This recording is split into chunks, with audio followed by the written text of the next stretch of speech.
প্রধানমন্ত্রী তারেক রহমান বলেছেন, মালয়েশিয়া ও চীন সফরের মধ্য দিয়ে যা কিছু অর্জিত হয়েছে তা দেশের জনগণের অর্জন, এটা কোনো ব্যক্তিগত অর্জন নয়।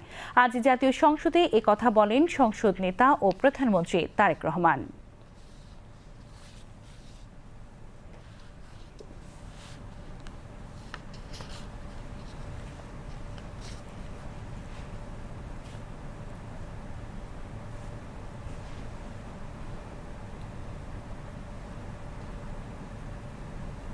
যে বিষয়ের উপরে আমাকে ধন্যবাদ জানানো হয়েছে এই সংসদের পক্ষ থেকে, তার জন্য আমি আন্তরিকভাবে কৃতজ্ঞ এবং আন্তরিকভাবে সকল সদস্যকে ধন্যবাদ জানাচ্ছি। মাননীয় স্পিকার, এখানে মূল বিষয় এটি হচ্ছে যে বাংলাদেশের মানুষ আমাদেরকে দায়িত্ব দিয়েছে তাদের স্বার্থ দেখার জন্য। আমাদের দলের অবস্থান থেকে আমরা একটি স্লোগান ব্যবহার করি, সেটি হচ্ছে যে বাংলাদেশ ফার্স্ট বা বাংলাদেশ প্রথম। আমি যে কাজটি করার চেষ্টা করেছি মাননীয় স্পিকার, আমি আমার অবস্থান থেকে আমি আমার দেশের মানুষের স্বার্থ নিয়ে কথা বলার এবং সেই স্বার্থ রক্ষা করার চেষ্টা করেছি মাননীয় স্পিকার। মাননীয় স্পিকার, এখানে আমাদের কারোরই কোনো ব্যক্তিগত কোনো বিষয় নেই। এটি যদি কোনো কিছু অর্জন হয়ে থাকে, ভালো কোনো কিছু অর্জন হয়ে থাকে, এটি বাংলাদেশের অর্জন। এই সফরের মাধ্যমে যদি দেশের মানুষের কোনো অর্জন হয়ে থাকে, সেটি এই দেশের মানুষের অর্জন মাননীয় স্পিকার। তবে মাননীয় স্পিকার, যেহেতু সংসদের সকল সদস্য, বিশেষ করে বিরোধী দলীয় নেতা, উনিও উৎসাহ প্রদান করেছেন দেশের জন্য, দেশের মানুষের পক্ষে কাজ করার জন্য, সেজন্য আবারও আমি আমার ব্যক্তিগত পক্ষ থেকে সকল সদস্য, বিরোধী দলীয় নেতা সহ সকল সদস্যকে আন্তরিকভাবে ধন্যবাদ জানাচ্ছি। ধন্যবাদ।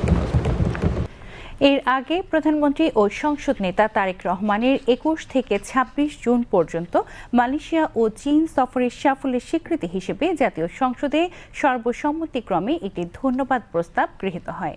স্থানীয় সরকার, পল্লী উন্নয়ন ও সমবায় মন্ত্রী মির্জা ফখরুল ইসলাম আলমগীর অধিবেশনের শুরুতে প্রস্তাবটি উপস্থাপন করেন। পরে স্পিকার হাফিজউদ্দিন আহমেদ বীর বিক্রম প্রস্তাবটি ভোটে দিলে তা সর্বসম্মতিক্রমে গৃহীত হয়। স্পিকার বলেন, প্রধানমন্ত্রীর সাম্প্রতিক মালয়েশিয়া ও চীন সফর বাংলাদেশের পররাষ্ট্রনীতিতে নতুন দিগন্তের সূচনা করেছে। এই সফরের মাধ্যমে দেশের স্বাধীনতা, সার্বভৌমত্ব, নিরাপত্তা ও অর্থনৈতিক উন্নয়ন আরও সুদৃঢ় হবে।